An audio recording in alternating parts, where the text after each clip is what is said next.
ঢাকার অদূরে কেরানীগঞ্জের রূপালী ব্যাংক শাখায় ডাকাতদের জিম্মি দশা থেকে ব্যাংক কর্মকর্তাদের উদ্ধার করেছে আইনশৃঙ্খলা রক্ষাকারী বাহিনী।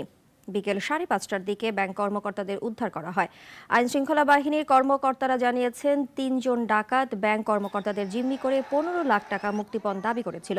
বিষয়টি জানাজানি হওয়ার পর পাশের একটি মসজিদ থেকে মাইকিং করে ব্যাংকে ডাকাতির কথা বলা হয়। আইনশৃঙ্খলা রক্ষাকারী বাহিনীর কর্মকর্তারা জানান, আইনশৃঙ্খলা রক্ষাকারী বাহিনীর পক্ষ থেকে ডাকাত দলের সদস্যদের সঙ্গে আলোচনা করে তাদের আত্মসমর্পণে রাজি করানো হয়। ডাকাত দলের সদস্যরা জানালা দিয়ে অস্ত্র সমর্পণ করে। এবং আমরা এবং সেনাবাহিনী আমরা যৌথভাবে আলোচনার মাধ্যমে এই অবস্থার অবসান ঘটাই। তারা আমাদের কাছে আত্মসমর্পণ করে, 3টি দেশীয় অস্ত্র তারা আত্মসমর্পণ করে আমাদের কাছে হ্যান্ড ওভার করে।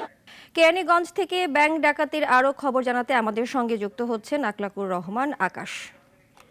আকাশ, বর্তমান পরিস্থিতি কি দেখছেন আর কিভাবে জিম্মিরা উদ্ধার হলো, বিস্তারিত জানাবেন আমাদের।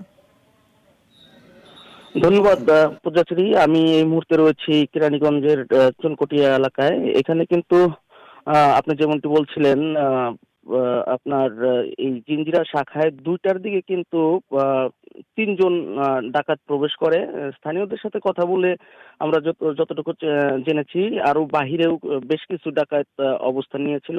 এই 2টার দিকে ডাকাত 3জন ডাকাত অস্ত্র সহ ঢুকে ব্যাংকের ভিতরে কিন্তু ব্যাংক ম্যানেজার এবং স্টাফদের প্রায় 8-10 জনকে জিম্মি করে ফেলে এবং তাদের পক্ষ থেকে 15 লাখ টাকা মুক্তিপণ দাবি করা হয়। আমি ঢাকা জেলা পুলিশ সুপার আহমদ মুহিদের সাথে কথা বলেছি এবং র্যাবের ঊর্ধ্বতন কর্মকর্তাদের সাথে কথা বলেছি। তারা আমাদেরকে যেটি জানিয়েছেন, এই 3 ডাকাত কিন্তু 5:30টার দিকে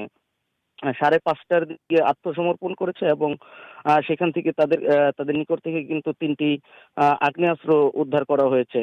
আর সব মিলিয়ে ডাকাতদের নাম পরিচয় আমাদেরকে যদিও জানানো না হয়ে থাকলেও, এই ডাকাতদের বয়স কিন্তু আনুমানিক 20 থেকে 30 বছর হবে এরকম আমাদেরকে বলা হয়েছে পুলিশের পক্ষ থেকে এবং আইন শৃঙ্খলা রক্ষাকারী বাহিনীর পক্ষ থেকে।